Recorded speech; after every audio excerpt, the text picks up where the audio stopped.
Hello guys, welcome to our YouTube channel Aptitude Tadka. तो आज मैं डिस्कस करने जा रहा हूँ CSIR नेट दिसंबर 2019 का फुल सॉल्यूशन। तो इसके बारे में आज अपने डिस्कस करेंगे। जैसे पहले मैंने 2020 नवंबर का पेपर डिस्कस किया, फिजिकल साइंसेज के जो पेपर हैं उसके बारे में डिस्कस कर रहा हूँ। ठीक है, उसके बाद अपने नेक्स्ट जो भी है, अब तो एग्ज़ाम है नज़दीक, आगे के एग्ज़ाम के लिए नेक्स्ट जो भी मैथमेटिकल साइंसेज है, केमिकल साइंसेज है, उनके सॉल्यूशंस भी आगे देखेंगे। अब थोड़ा टाइम कम है, इसलिए ये लास्ट सॉल्यूशन रहेगा आज का, जो मेरा रहेगा, जो लास्ट वीडियो रहेगी। ठीक है, ये अपने जो नेट की सीरीज चल रही थी जून 2023 के लिए, वो अपने लास्ट वीडियो रहेगी उसके लिए। सो अपने क्वेश्चन डिस्कस करते हैं। फर्स्ट ऑफ ऑल, जैसे क्वेश्चन है, based on the bar chart shown here, which of the following inferences is correct. कौन सा इन्फ्रेंसेस क्या है, करेक्ट है, ये अपने बताना है। जैसे ये क्वेश्चन है तो अपने क्या गिवन है, बार चार्ट गिवन है, एक बार ग्राफ गिवन है। बार ग्राफ में क्या है, KG of rice produced per lakh litres of water. ठीक है, और region A B C D, चार रीजन है इसमें। अपने क्या है, अपने राइस प्रोडक्शन है। ठीक है, केजी ऑफ राइस प्रोडक्शन पर लैक और वाटर। ठीक है, राइस पर लैक ऑफ वाटर। ठीक है, ये गिवन है। ये कितना गिवन है, ये देखो अपने 60 गिवन है। ए में 60 गिवन है, बी में अपने देख लेते हैं। चलिए, A B C D। ठीक है, ऐसे लिखते हैं ना। तो ए में कितना है, 60 है, बी में 40 है, सी में 30 है और डी में 20 गिवन है। ठीक है, ये राइस पर लैक ऑफ वाटर थे। ठीक है, केजी राइस। ठीक है, केजी ऑफ राइस, मतलब ये 60 kg है, 60 kg है, ये 40 kg है, ये 30 kg है, ये 20 kg है, पर लैक ऑफ वाटर। ठीक है, ए रीजन में 60 kg का प्रोडक्शन हो रहा है पर लैक ऑफ वाटर में, और बी रीजन में 40 kg का प्रोडक्शन हो रहा है पर लैक ऑफ वाटर में, और सी रीजन में 30 kg का प्रोडक्शन हो रहा है पर लैक ऑफ वाटर में। ठीक है, इस तरह से गिवन है ना। उसके बाद क्या है, अमाउंट ऑफ वाटर। ठीक है, amount of water used by region per KG of rice. ठीक है, वाटर पर केजी ऑफ राइस, ये अपने कितना है, देखो 1 लाख वाटर लग रहा है। 1 लाख अपने जो वाटर है, 1 लाख लीटर। ठीक है, 1 लाख लीटर्स में है ना ये वैल्यू, ये लीटर में है। 1 लाख लीटर वाटर लग रहा है अपने प्रोड्यूस करने में 60 kg राइस को।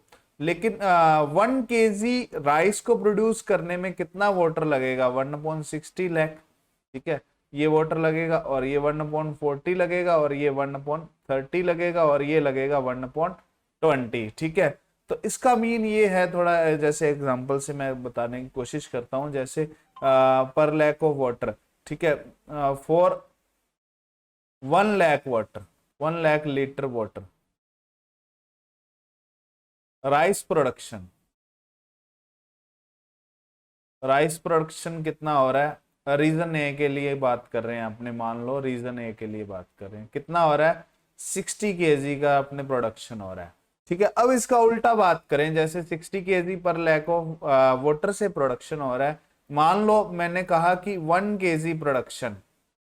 ठीक है, 1 kg प्रोडक्शन करने के लिए अपने रिक्वायर्ड वाटर कितना है, वो अपने फाइंड करें। जैसे रिक्वायर्ड वाटर कितना होना चाहिए, 1/60 लाख के इक्वल आ जाएगा। ठीक है, ये तो डिस्कस किया है मैंने इसमें, जैसे ये लैक्स में है वैल्यू। ठीक है, लैक वाटर में जो भी है ये गिवन है, तो ये 1/60 आ गया, ये 1/40 आ गया, 1/30 आ गया, 1/20 आ गया। अब अपने ऑप्शंस डिस्कस करते हैं। रीजन ए यूजेस मैक्सिमम वाटर पर केजी ऑफ राइस। रीजन ए अपने मैक्सिमम मैक्सिमम वाटर तो नहीं यूज कर रहा पर केजी राइस प्रोडक्शन के लिए। मैक्सिमम वाटर तो अपने ए यूज कर रहा है ना, डी यूज कर रहा है ना, ये तो मिनिमम यूज कर रहा है। ठीक है, मिनिमम है ना, 1/60 जो वैल्यू है मिनिमम है। ये गलत हो गया, ये अपने रॉन्ग आएगा। उसके बाद अपने average water consumption of 4 region is 37.5 lakh litres. ठीक है, एवरेज ये भी गलत आएगा, देखना average water production for region का ये नहीं आएगा ना। ठीक है, ये भी गलत है। वाटर कंजम्पशन इसका एवरेज करेंगे पर लैक पर केजी के लिए अपने। ठीक है, थोड़ा सा अलग आंसर आएगा इसका। Region D uses thrice the amount of water used by region A. Region A में कितना यूज हो रहा है, 1/60 यूज हो रहा है रीजन ए के लिए।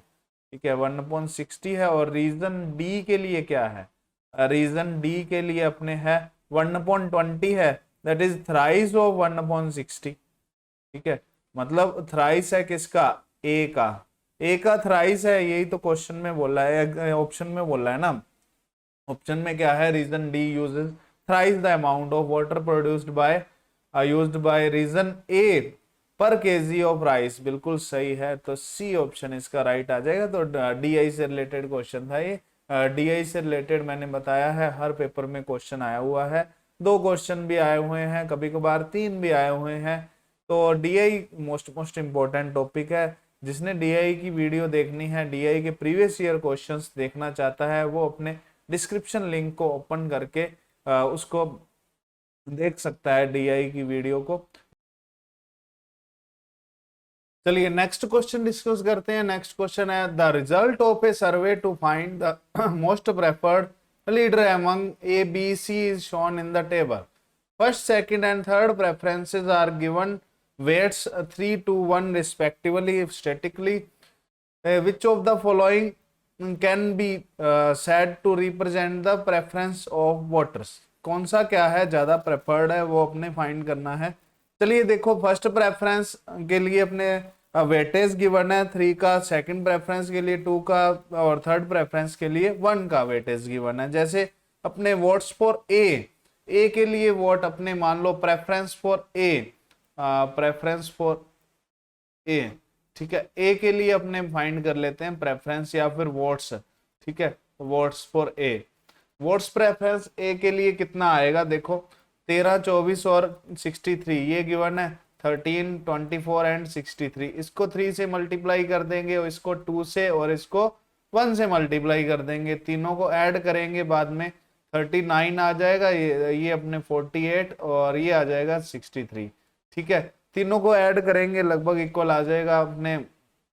जैसे इन दोनों को ऐड करें, इन दोनों को ऐड करेंगे तो किसके इक्वल आएगा, अपने 112 के इक्वल आएगा, 111 के, 111 एंड 39 150 के इक्वल आ जाएगा ना, ये टोटल वैल्यू 150 के इक्वल आ जाएगी प्रेफरेंस फॉर ए। ऐसे ही प्रेफरेंस फॉर बी निकाल लेते हैं अपने, प्रेफरेंस फॉर बी। ठीक है, बी के लिए कितना प्रेफरेंस आएगा अपने, कितने वोट्स का प्रेफरेंस आएगा ना, वो अपने निकाल लेते हैं। वेटेज कितना आएगा ना, 54, 37 एंड 9 है। ठीक है, 54, 37 एंड 9, इसको अपने 3 से मल्टीप्लाई करेंगे, इसको 2 से और इसको 1 से मल्टीप्लाई करेंगे ना। तो इसको अपने 3 से मल्टीप्लाई किया 162 और ये आ जाएगा 74 और ये आ जाएगा 9। ठीक है, ये आ गया 162 प्लस 81, ये इक्वल आएगा 245 के इक्वल। ठीक है, सॉरी 83 है ना, 245 के इक्वल आ जाएगा। आगे प्रेफरेंस फॉर सी निकाल लेते हैं, प्रेफरेंस फॉर सी। ठीक है, सी किसके इक्वल आएगा, सी के लिए प्रेफरेंस 33, 39 एंड 28 है। ठीक है, ये वैल्यू है, तो इसको 3 से मल्टीप्लाई करेंगे, इसको 2 से एंड इसको 1 से मल्टीप्लाई करेंगे ना, ये 99 आ गया और ये 78 और ये 28। ठीक है, ये 99 है और ये दोनों को ऐड करेंगे तो 106 के इक्वल आएगा, ये अपने टोटल वैल्यू आ जाएगी 205 के इक्वल। तो मोस्ट प्रेफर्ड कौन है, मोस्ट प्रेफर्ड बी है। ठीक है, बी के लिए प्रेफरेंस ज्यादा आ रहा है ना, वोट्स का प्रेफरेंस जो वोट्स का वेटेज है ज्यादा आ रहा है, तो 245 अपने बी के लिए राइट ऑप्शन आ जाएगा, B is the most preferred. So B option is right choice. So next question discuss करते हैं। नेक्स्ट क्वेश्चन क्या है, जैसे नेक्स्ट क्वेश्चन है, of 3 children's Uma plays all the 3 of cricket, football and hockey. Iqbal plays cricket but not football and Drun plays hockey, but neither football nor cricket. The number of games played by at least two of the children. Two of the children, at least two of the children कितने games खेल रहे हैं ना। उमा, तीन बच्चे हैं, तीन बच्चे, तीन चिल्ड्रन है, उमा, इकबाल एंड तरुण। ठीक है, three children's and three games. कौन कौन से गेम है? देखो, क्रिकेट है, फुटबॉल है एंड हॉकी है। ठीक है, तीन तरह के गेम है ना। उसके बाद क्या गिवन है? Uma plays all the three games. All the three games play कर रहा है उमा। और Iqbal plays cricket but not football. Cricket play कर रहा है बट फुटबॉल प्ले नहीं कर रहा है। और हॉकी के बारे में कोई गिवन नहीं है, कोई इंफॉर्मेशन गिवन नहीं है। And Tarun pledge hockey. Tarun pledge hockey but neither football nor cricket. neither football nor cricket. The number of games played by at least two of the children. कम से कम दो बच्चों के द्वारा कितने गेम्स खेले जा रहे हैं, ये अपने को फाइंड करना है। जैसे उमा एंड इकबाल, ठीक है, उमा एंड इकबाल दो गेम्स खेल रहे हैं ना, दोनों क्रिकेट खेल रहे हैं। ठीक है, जैसे Uma and Tarun similar games खेल रहे हैं हॉकी। मतलब two of the games at least, जैसे टू चिल्ड्रंस हैं Uma and Iqbal, two of the games खेल रहे हैं ना। ठीक है, नंबर ऑफ गेम्स कितने खेल रहे हैं? सॉरी, क्रिकेट खेल रहे हैं। और उमा एंड तरुण ये अपने हॉकी खेल रहे हैं ना। कम से कम दो बच्चों के द्वारा कितने गेम्स खेले जा रहे हैं? Cricket and hockey, to games खेले जा रहे हैं ना। ठीक है, इस तरह से क्वेश्चन को सॉल्व करना है। दोनों के दोनों अपने क्रिकेट भी खेलते हैं और हॉकी भी खेलते हैं। इस तरह से कम दो बच्चों के द्वारा दो गेम तो खेले जा ही रहे हैं। ठीक है, तो बी ऑप्शन इसका राइट आएगा। So B is the right choice. Next discuss करते हैं, नेक्स्ट क्वेश्चन क्या है। ऐसे ही नेक्स्ट क्वेश्चन है, जैसे प्रोबेबिलिटी से रिलेटेड। प्रोबेबिलिटी का टॉपिक भी मैंने अच्छी तरह से डिस्क्राइब करके एक्सप्लेन किया हुआ है प्रीवियस ईयर क्वेश्चंस में। ये क्वेश्चन भी शायद डिस्कस किया हुआ है। ऐसे ही अपने डिस्कस करते हैं। चलो, ये दिसंबर 2019 का question. A multiple choice exam has four questions. Four questions है multiple choice exam में, तो each with four answer choice, four answer choice है, और four ही questions हैं और four ही answer choices हैं। ठीक है, four ही choices हैं। Every question has only one correct answer. The probability of getting all answers correct by independently random guess for each one is, ठीक है, इंडिपेंडेंटली रैंडमली गैस अपने करना है उसको। अपने क्वेश्चन को सही करने के लिए प्रोबेबिलिटी क्या होगी? देखो, चार चॉइसेस है, there is four choices in a question. ठीक है, मल्टीपल चॉइस क्वेश्चन है ना। देखो, A B C D, four choices है ना। फोर चॉइसेस हैं तो फोर में से एक ही राइट होगा। ये क्वेश्चन में पहले पहले गिवन है। ठीक है, देखो, गिवन है only one correct answer. Multiple choice है ना, एमएसक्यू नहीं है, एमसीक्यू है। तो वन राइट है आउट ऑफ फोर। तो अपने प्रोबेबिलिटी ऑफ गेटिंग राइट ये किसके इक्वल आएगी? 1/4 के इक्वल आएगी गेटिंग करेक्ट। करेक्ट होने की अपने 1/4 की इक्वल आएगी। अपने एक क्वेश्चन की 1/4 प्रोबेबिलिटी है गेस करके आंसर देने की। सही आंसर पता हो तो इसकी प्रोबेबिलिटी 1 आनी चाहिए। ठीक है, क्योंकि सही आंसर पे टिक करेंगे अपने, अगर प्रोबेबिलिटी अपने टू नो आंसर्स। ठीक है, मतलब प्रोबेबिलिटी अगर पता है आंसर, ठीक है, अगर क्वेश्चन का आंसर पता है ना तो प्रोबेबिलिटी उसकी 1 आएगी, क्योंकि पूरे के पूरे चांस है सही होने के। सो अपने अगर गैस करके करेक्ट करना है तो 1/4 आ जाएगी। 1/4 ये आ जाएगी। उसके बाद 1/4 अपने नेक्स्ट क्वेश्चन की आ जाएगी। ठीक है, फोर क्वेश्चंस है, चारों के चारों क्वेश्चंस की 1/4 प्रोबेबिलिटी आ जाएगी। और चारों को क्या करेंगे? इनटू करेंगे। इनटू क्यों करेंगे? इनटू समझे, इनटू क्यों करेंगे? क्योंकि इंडिपेंडेंट इवेंट्स हैं। ठीक है, इंडिपेंडेंट इवेंट्स में अपने इनटू होता है ना। 1/4 की पावर 4 आ जाएगा। 1/4 की पावर 4 आंसर आएगा। 1/4, सॉरी, ये थोड़ी मिस्टेक है शायद क्वेश्चन में। अपने ऑप्शन में 1/4 की पावर 4 आएगा। ये अपने B option is the right choice. तो बी ऑप्शन इसका आंसर राइट आ जाएगा। ये क्वेश्चन था प्रोबेबिलिटी से रिलेटेड, बहुत इजी क्वेश्चन आया हुआ है। सो इस तरह से क्वेश्चन पूछे जाते हैं प्रोबेबिलिटी से रिलेटेड। नेक्स्ट क्वेश्चन डिस्कस करते हैं। नेक्स्ट क्वेश्चन देखें, कैलेंडर से रिलेटेड क्वेश्चन है। कैलेंडर का टॉपिक मैंने डिस्कस नहीं किया वैसे, ठीक है।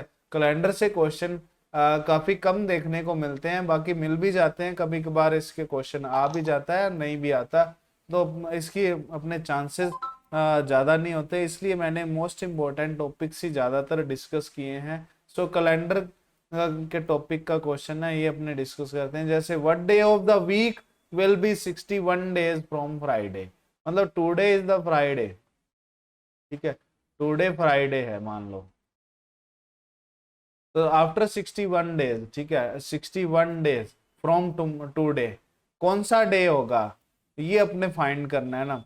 देखो 61 डेज में थोड़ा सा ओड डेज का कंसेप्ट है, ओड डेज का कंसेप्ट जानना जरूरी है इसके लिए। जैसे अपने बात करें 7 डेज इन ए वीक, ठीक है, 7 डेज एक वीक में होते हैं, तो टोटल अपने 8 डेज में कितने ओड डेज होंगे अपने, जैसे other days, other extra days instead of a week, ठीक है, वीक के अलावा, जैसे एक वीक कंप्लीट होने पे मान लो 8 दिन का मैंने बोला, 8 डेज में ओड डेज कितने होंगे, ओनली 1 ओड डेज होगा, क्योंकि अपने 8 को 7 से डिवाइड करेंगे, जो रिमाइंडर बचता है वो अपने क्या आ जाता है, ओड डेज के इक्वल आ जाता है, ठीक है।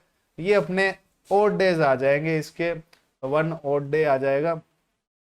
सो जैसे 61 डेज फ्रॉम फ्राइडे देखना है, तो 61 को अपने 7 से डिवाइड करके इसका रिमाइंडर फाइंड कर लेते हैं, 5 इसका रिमाइंडर आ गया, तो 5 ओड डेज आ गए, मतलब फ्राइडे से 5 दिन बाद कौन सा डेज होगा, या फिर अपने फ्राइडे से 2 दिन पहले वाला दिन भी अपने देख सकते हैं, 7 में से 5 माइनस करके ऐसे भी कैलकुलेट कर सकते हैं जो भी अपने डेज है, ठीक है।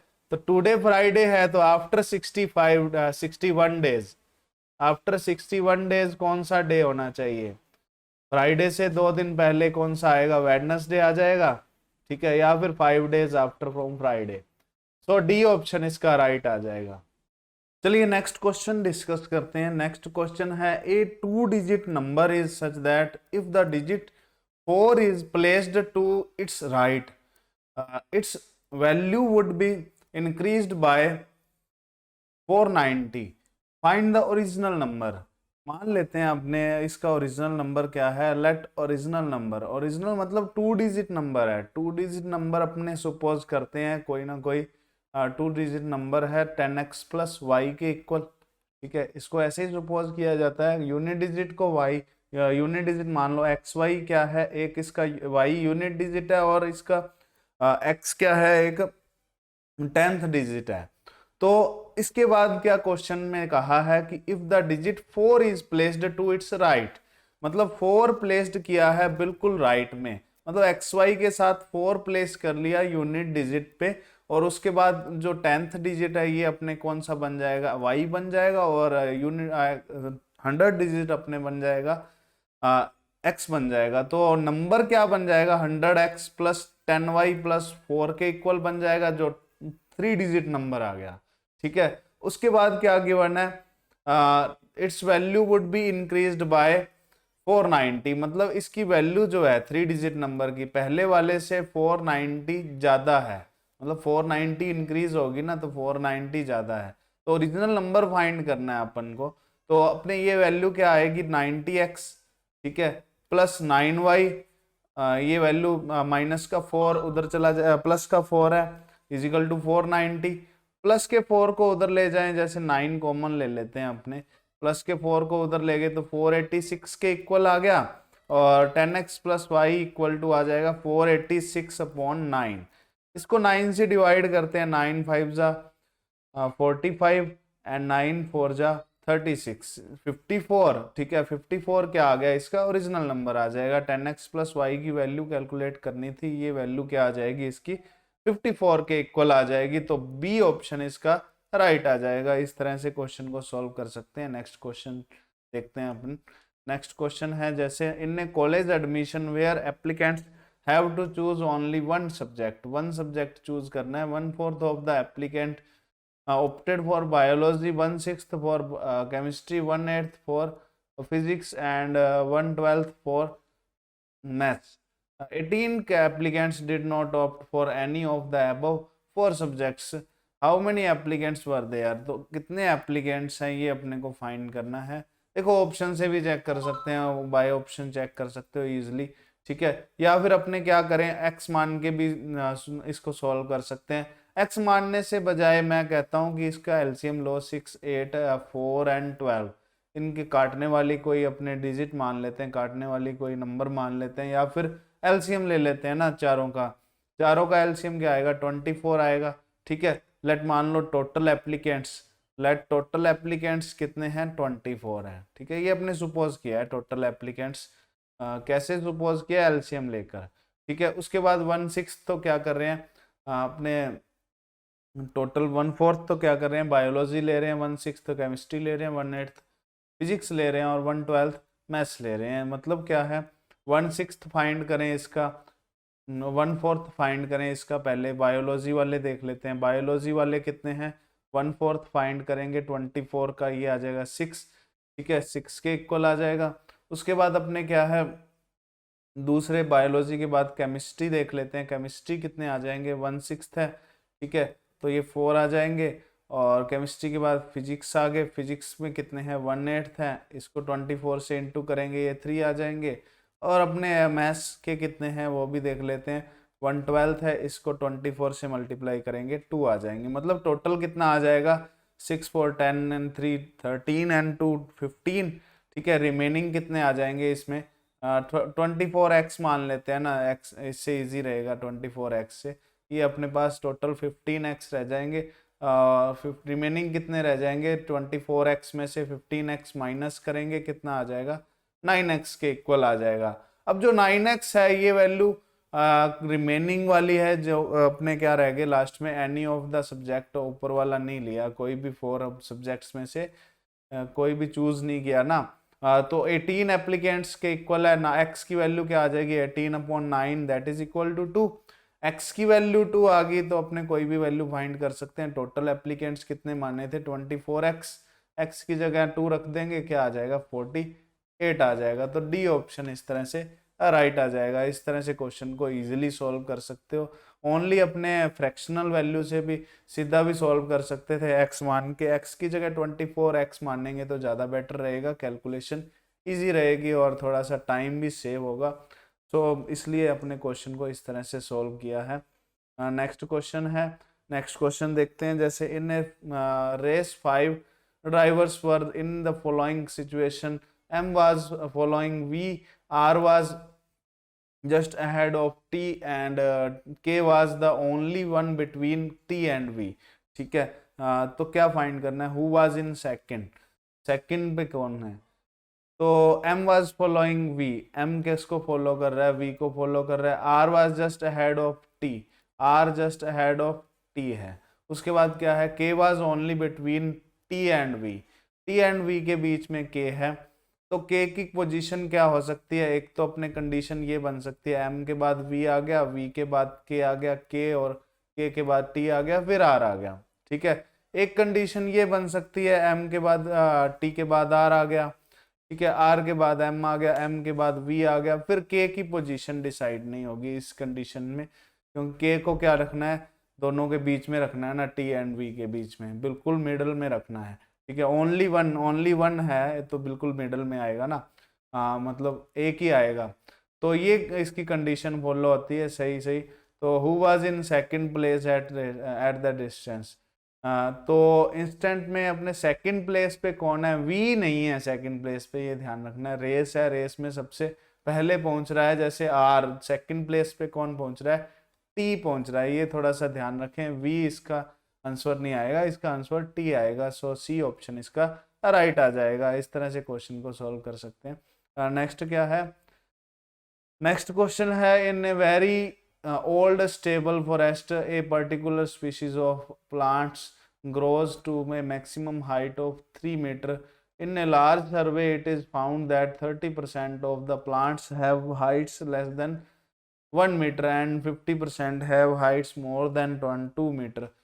From these observation we can say that the height of plants increases, ठीक है। ऑप्शंस चेक करने हैं इसके, क्वेश्चन में क्या गिवन है, in a very old stable forest, तो इसमें क्या है, अपने प्लांट की हाइट है, ठीक है, प्लांट की हाइट मानी है, जैसे पहले 1 है, 1 अपने 1 मीटर तक तो कितने की है अपने 30% की, तो 1 मीटर तक हाइट है, मतलब 1 मीटर से कम कम है ना, ठीक है, लेस देन 1 मीटर, मतलब 0 to 1 मीटर है। एंड 50% 2 मीटर से ज्यादा वाले हैं, 2 मीटर से ज्यादा मतलब मैक्सिमम 3 मीटर हाइट है, तो 3 मीटर से ज्यादा 2 मीटर से ज्यादा वाले 2 और 3 के बीच में 50% है, और 1 और 2 के बीच में कितने हैं 20% है, ये अपने हैं। उसके बाद क्या पूछा है, from this observation we can say that the height of the plants increases, height of the plant कब इंक्रीज हो रही है, at the slowest rate when they are less than 1 metre tall, मतलब 1 मीटर टॉल है तो slowest rate है, ये कुछ नहीं कह सकते कि 1 मीटर कम है तो स्लोवेस्ट रेट है, इसके बारे में अपने नहीं कह सकते क्योंकि 30% की हाइट 1 मीटर तक है, 1 मीटर से छोटी है। उसके बाद क्या, at the fastest rate when they are between 1 and 2 metre, 1 and 2 के बीच में है, ठीक है, 1 एंड 2 के बीच में बिल्कुल कम है, देखो बिल्कुल कम है, 2 के बाद वाले ज्यादा हैं, मतलब यहाँ पे क्या थी, हाइट स्टेबल नहीं रही, हाइट स्टेबल नहीं रही, इस कंडीशन में सबसे ज्यादा इंक्रीज हो रही है हाइट, ठीक है, सबसे ज्यादा फास्टेस्ट रेट से इंक्रीज हो रही है, तभी तो 2 से 3 मीटर के बीच में ज्यादा है ना, इस तरह से देखो 2 और 3 के बीच में सबसे ज्यादा होने का कारण क्या है, 1 और 2 के बीच में फास्टेस्ट रेट होना ही तो कारण है, क्योंकि 1 एंड 2 के बीच में क्या है, ओनली 20% है, ठीक है, मतलब यहाँ पे अपने हाइट स्टेबल नहीं रह रही, हाइट तेजी से बढ़ रही है, तो बी ऑप्शन इसका राइट आएगा। सी ऑप्शन में क्या है, at the fastest rate when they are more than 2 metre, more than 2 metre पे फास्टेस्ट रेट नहीं है, ये कोई जरूरी नहीं है। At the same rate at all stages, ये तो बिल्कुल गलत है, ये भी गलत है, तो बी ऑप्शन इसका राइट आ जाएगा। इस तरह से थोड़ा सा जनरल नॉलेज से रिलेटेड क्वेश्चन था, ओनली ऑब्जर्वेशंस करना था, ठीक है, अब इस तरह से क्वेश्चन आ सकते हैं पेपर में।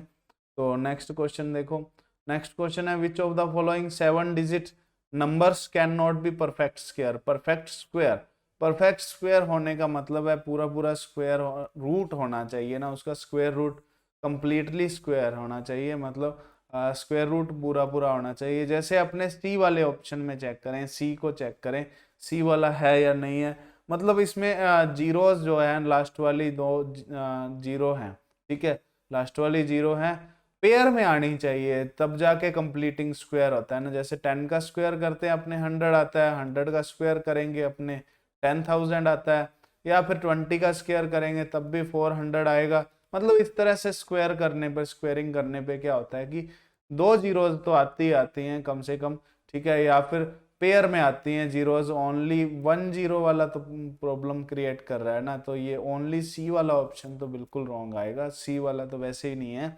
उसके बाद बी भी चेक करें अपने, बी में जैसे 5 आ गया यूनिट डिजिट पे, ओनली 5 नहीं आता, 25 आता है, इकट्ठा 25 आता है, जैसे अपने किसी का 5 का स्क्वायर करें तब भी 25 आएगा, और 15 का स्क्वायर करें, और इस कंडीशन में एंड होगा 5 से, लेकिन 25 जरूर आएगा लास्ट में, 25 आएगा, इसमें 75 आ रहा है, ठीक है, वैसे ही 25 का स्क्वायर भी करके देख लो, किसी का भी स्क्वायर करके देख लें, ठीक है, एंडिंग विद 5, तो उसका स्क्वायरिंग में क्या आता है कि 25 लास्ट में आता है, ठीक है, तो बी ऑप्शन भी इसका क्या आ जाएगा, रॉन्ग आ जाएगा, सी वाला रॉन्ग है, बी वाला रॉन्ग है। ए वाला चेक करते हैं, ए वाले में क्या कंडीशन है, 26 आ रहा है, जो unit digit and 10th digit दोनों को मिला के 26 आ रहा है, तो 26 भी नहीं आ सकता, देखो कैसे नहीं आ सकता, जैसे 4 का स्क्वायर करेंगे अपने 16 आएगा, ठीक है, इस कंडीशन में 6 का स्क्वायर करेंगे 36 आएगा, मतलब 6 दो केसेस में आ रहा है, या फिर 4 का स्क्वायर करें या फिर 6 का स्क्वायर करें, ठीक है, इन दोनों कंडीशंस में देखो इसका जो 10th डिजिट है ओनली ओड नंबर आएगा, ये ध्यान रखना, ओड नंबर आएगा, अगर 6 आएगा यूनिट डिजिट में तो उससे पहले वाला क्या होना चाहिए, ओड नंबर होना चाहिए। जैसे और चेक करते हैं अपने 14 का स्क्वायर, 14 का स्क्वायर चेक करें 196, ठीक है, ये 9 आ गया, इसका जो 10th डिजिट आ गया। 16 का स्क्वायर करें ये अपने 256, ठीक है, ये आ गया। उसके बाद 24 का स्क्वायर करके देखें जैसे 576, और 26 का स्क्वायर करके देखें अपने 676, इस तरह से अपने क्या है यूनिट डिजिट, टेंथ डिजिट कभी भी 2 नहीं आ सकता। जब अपने कंप्लीटिंग स्क्वायर करेंगे, होल स्क्वायर करेंगे, किसी का स्क्वायर करेंगे ना, परफेक्ट स्क्वायर करेंगे, तो ये अपने 2 नहीं आएगा इसके जो 10th डिजिट पे। सो ए ऑप्शन भी इसका रॉन्ग आ जाएगा। इस तरह से सारे के सारे, यही तो पूछा था, can not be perfect square होने चाहिए। Can not be perfect square कौन से हैं? सारे के सारे परफेक्ट स्क्वायर नहीं है, कोई भी परफेक्ट स्क्वायर नहीं है इनमें से, तीनों में से ही। ठीक है, इस तरह से डी ऑप्शन इसका राइट आ जाएगा। सो नेक्स्ट अपने ट्राई करते हैं। ठीक है, इस तरह से डी ऑप्शन राइट आ जाएगा। नेक्स्ट क्वेश्चन है, a cyclist covers a certain distance at a constant speed if a jogger covers half the distance in double the time as the cyclist, the ratio of the speed of the jogger to the that of cyclist is। ठीक है, cyclist और jogger की speed का ratio find करना है ना अपने। तो इसमें क्या है, साइक्लिस्ट कवर से सर्टेन डिस्टेंस। ठीक है, let distance covered by cyclist. ठीक है, डिस्टेंस 100 मान लेते हैं, 100 मानना ज्यादा इजी रहेगा, डी भी मान सकते हैं, 100 भी मान सकते हैं। उसके बाद क्या है, if a jogger covers half the distance in double the time as the cyclist. ठीक है, कांस्टेंट स्पीड से चल रहा है, कौन चल रहा है? साइक्लिस्ट चल रहा है। ठीक है, स्पीड ऑफ साइक्लिस्ट, साइक्लिस्ट की स्पीड कितनी है वो अपने सपोज कर लेते हैं v है। ठीक है, तो इस कंडीशन में टाइम कितना लगाएगा डिस्टेंस कवर करने में? Distance upon speed. ठीक है, ये टाइम आ जाएगा 100 अपॉन v। उसके बाद क्या है, ये जॉगर के बारे में है। अब अपने जॉगर के बारे में बात करते हैं। पहले कौन था? साइक्लिस्ट। ठीक है, साइक्लिस्ट था। If a cyclist covers the half the distance मतलब 50 डिस्टेंस। ठीक है, इन डबल द टाइम मतलब डबल टाइम, ये t टाइम था, इसमें 2t टाइम लग रहा है। ठीक है, time is equal to distance upon speed, the ratio of the speed of the jogger to the speed of cyclist. ठीक है, ये अपने स्पीड इसकी क्या मान ली? v डैश मान लेते हैं। टाइम तो अपने डबल लगा रहा है ना, 2t आ गया हाफ डिस्टेंस कवर करने में वो भी। ठीक है, उसके बाद क्या है, v डैश की वैल्यू फाइंड कर लें, या फिर अपने करते हैं इधर से v की वैल्यू फाइंड, 100 अपॉन t आ गया। इधर से फाइंड करते हैं अपने v डैश की वैल्यू, ये क्या आ जाएगा? 50 अपॉन 2t आएगा, मतलब 25 अपॉन t आ जाएगा। ठीक है, और अपने क्या फाइंड करना है? जॉगर और उसका रेशो फाइंड करना है, v dash upon v find करना है, v अपॉन v डैश नहीं फाइंड करना, v dash upon v find करना है।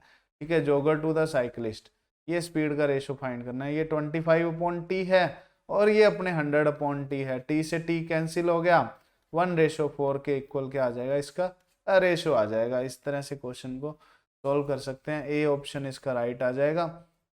सो ए ऑप्शन आएगा। इसके बाद अपने क्वेश्चन देखते हैं आगे वाला। इससे आगे क्वेश्चन है जैसे, what is the ratio of the surface area of A cube with side 1 centimetre to the total surface area of the cube formed by breaking the original cube into identical cubes of side 1 millimetre. ठीक है, तो ये question है। देखो ratio find करना है surface area of cube with 1 side to the total surface area of cube formed by breaking cube. ठीक है, इसके साथ अपने रेशियो फाइंड करना है एरियाज का, A1 और A2 का रेशियो फाइंड करना है। एक चीज ध्यान रखें, जैसे ये सेंटीमीटर में गिवन है, फर्स्ट वाले की इसकी साइड A1 मान लें अपने 1 सेंटीमीटर है, तो इसको अपने लिख लेते हैं 10 मिलीमीटर, मिलीमीटर में चेंज कर लिया। और A2 अपने क्या है, छोटे वाला 1 मिलीमीटर है, 1 मिलीमीटर में ब्रेक किया है, तो इसका वॉल्यूम इक्वल रहेगा V1 इक्वल टू V2। ठीक है, V1 की वैल्यू क्या आएगी? 10 का क्यूब, और मान लो n आइडेंटिकल क्यूब्स में ब्रेक किया है तो n से इंटू करेंगे। ठीक है, V1 जो V2 है, V2 का अपने वॉल्यूम है NV के इक्वल आएगा ना। ठीक है, V क्या है? एक अपने क्यूब का वॉल्यूम, और n से इंटू किया है मतलब n क्यूब्स का वॉल्यूम, n आइडेंटिकल क्यूब्स में ब्रेक किया है ना, तो n इंटू 1 का क्यूब, n कितने आइडेंटिकल क्यूब्स बनेंगे? 1000 आइडेंटिकल क्यूब बन सकते हैं इससे। ठीक है, लेकिन अपने को ये नहीं फाइंड करना कि कितने क्यूब्स बनेंगे, अपने को फाइंड करना है कि अपने रेशो ऑफ अपने किसका रेशो फाइंड करना है? सरफेस एरियाज का, दोनों का, A1 रेशो A2, ये फाइंड करना है।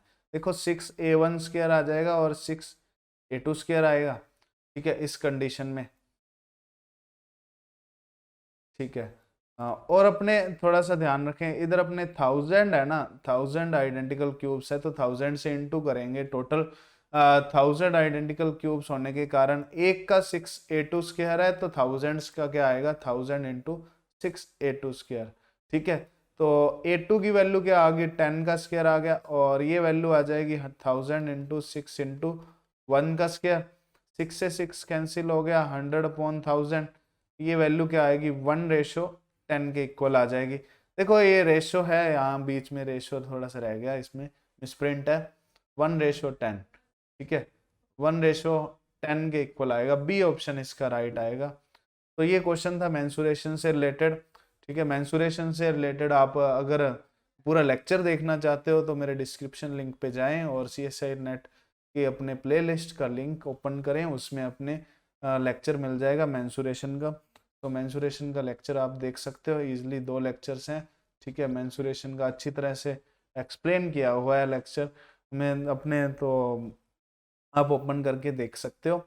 नेक्स्ट है, नेक्स्ट क्वेश्चन क्या है, how many non square rectangles are there in the following figure consisting of 7 squares. तो 7 स्क्वायर्स है, इसमें क्या बताने हैं, नॉन स्क्वायर रेक्टेंगल्स, मतलब जो स्क्वायर्स नहीं है, ओनली रेक्टेंगल्स हैं, उसके बारे में बताना है ना।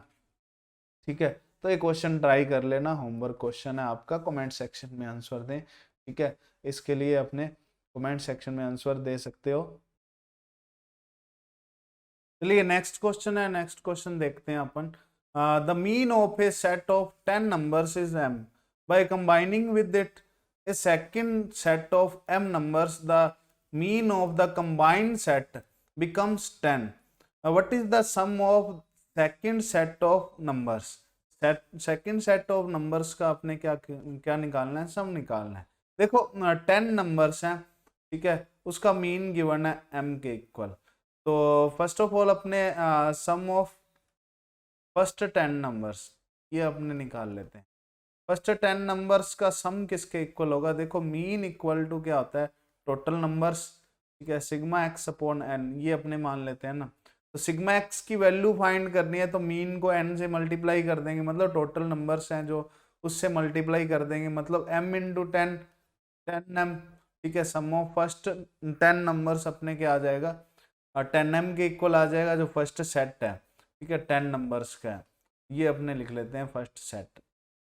अब देखो bye combining with it second set of m numbers, combining, combining अपने क्या है, कंबाइन किया है, कंबाइनिंग करके उसका मीन क्या है, कंबाइनिंग मीन मतलब फर्स्ट प्लस सेकंड सेट दोनों का कंबाइनिंग मीन गिवन है 10 के इक्वल।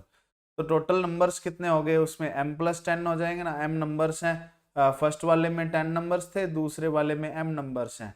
ठीक है, तो सम क्या आएगा दोनों का, फर्स्ट प्लस सेकंड, इसका सम क्या आएगा, सम आना चाहिए इसका 10 इंटू 10 क्या है, टोटल अपने एवरेज है, एवरेज को अपने मल्टीप्लाई करेंगे m+10 से। ठीक है, m+10 से क्यों किया, टोटल नंबर्स हैं m+10, मतलब m नंबर्स अपने सेकंड सेट में है, फर्स्ट सेट में अपने 10 नंबर्स हैं, इसको मल्टीप्लाई करेंगे तो 10m + 100 के इक्वल आ जाएगा ना।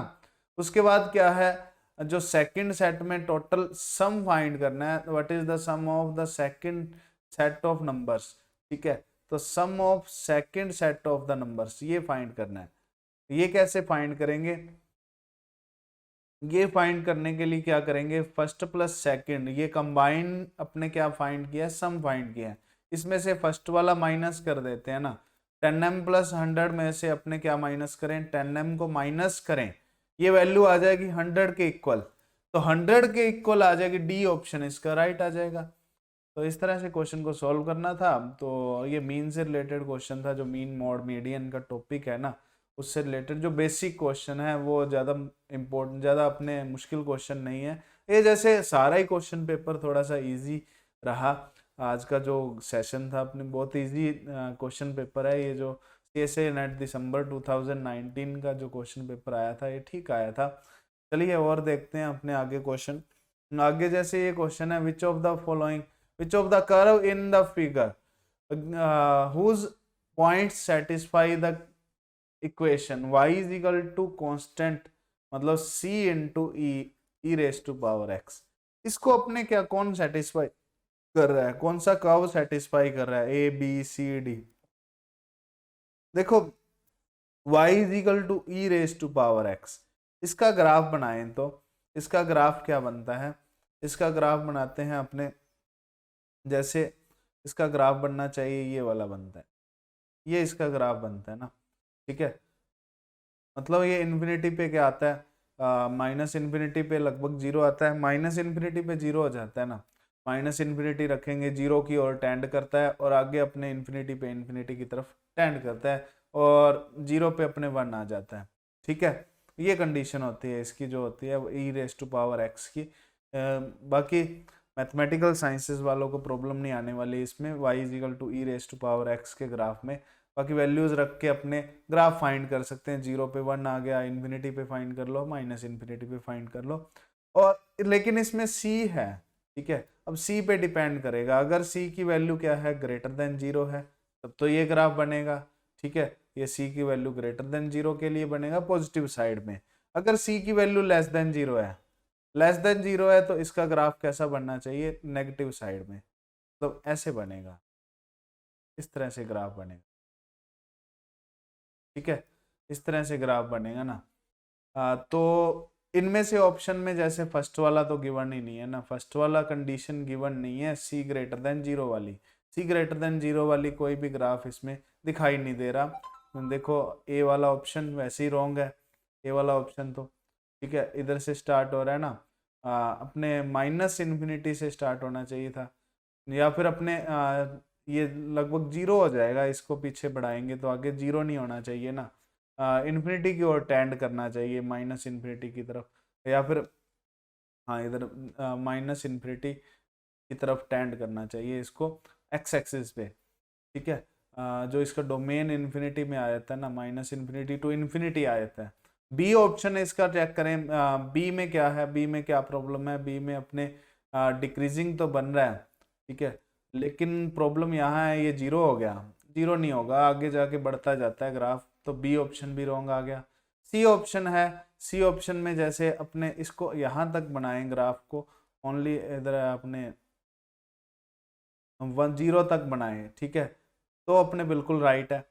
देखो जीरो तक राइट है ना, इधर ई की E raise to power zero one दे देगा, ठीक है, या फिर सी दे देगा, कोई भी दे देगा, माइनस सी दे देगा ना, ई रेज टू पावर जीरो, ठीक है, माइनस सी दे देगा, इसमें ई रेज टू पावर जीरो रखेंगे ना तो वन आ जाएगा, तो वाई की वैल्यू सी आ जाएगी या फिर माइनस सी आ जाएगी, सी की वैल्यू पॉजिटिव और नेगेटिव पे डिपेंड करता है ना, तो सी ऑप्शन इसका राइट होना चाहिए। आगे का ग्राफ अपने बनाना चाहें तो आगे बन जाएगा, ऐसे बन जाएगा इसका ग्राफ, ठीक है।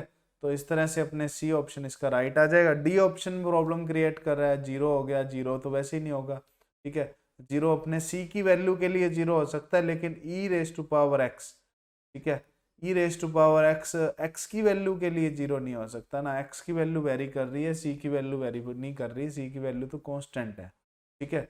सो ये अपने डी ऑप्शन भी रॉन्ग आ जाएगा, सी ऑप्शन इसका राइट आएगा, सी ऑप्शन राइट आना चाहिए। इस तरह से क्वेश्चन था। नेक्स्ट क्वेश्चन है, जैसे आज का लास्ट क्वेश्चन है ये अपने CSI नेट दिसंबर 2019 का। तो गिवन दैट फैक्टोरियल के इक्वल टू 1 इंटू 2 इंटू 3, ये फैक्टोरियल के का अपने डिफाइन किया है, फैक्टोरियल के को मतलब फैक्टोरियल के का मीन्स क्या है, ठीक है, उसको डिफाइन किया है। Which is the largest among the following numbers, तो कौन सा लार्जेस्ट है, जैसे फर्स्ट ऑफ ऑल अपने फर्स्ट ऑप्शन चेक करें, ए ऑप्शन, ठीक है। ए ऑप्शन में क्या प्रॉब्लम है, फैक्टोरियल 2 इसकी पावर में 1/2 है, फैक्टोरियल 2 की वैल्यू 2 आ जाएगी, इसकी पावर 1/2, या फिर स्क्वायर रूट ऑफ 2 लिख लें इसको। बी ऑप्शन में क्या है, फैक्टोरियल 3 इसकी पावर 1/3 है, फैक्टोरियल 3 का मीन्स है 3 इंटू 2 की पावर 1/3 है, मतलब 6 की पावर 1/3, मतलब क्यूब रूट ऑफ 6, ये आ जाएगा cube root of 6। C option में क्या है, फैक्टोरियल 4 की पावर 1/4, फैक्टोरियल 4 का मीन्स है 4 इंटू 3 इंटू 2 इंटू 1, ठीक है, इसकी पावर 1/4, ये आ जाएगा 24 की पावर 1/4, ठीक है, 24 की पावर 1/4 आ जाएगा। डी ऑप्शन में क्या है, फैक्टोरियल 3/2, इसका मीन क्या है, इसमें कोई भी अपने पावर नहीं गिवन, तो इसको लिखेंगे 3 × 2 × 1/2, ये 2 से 2 कैंसिल हो गया, ये वैल्यू आ गई 3 के इक्वल।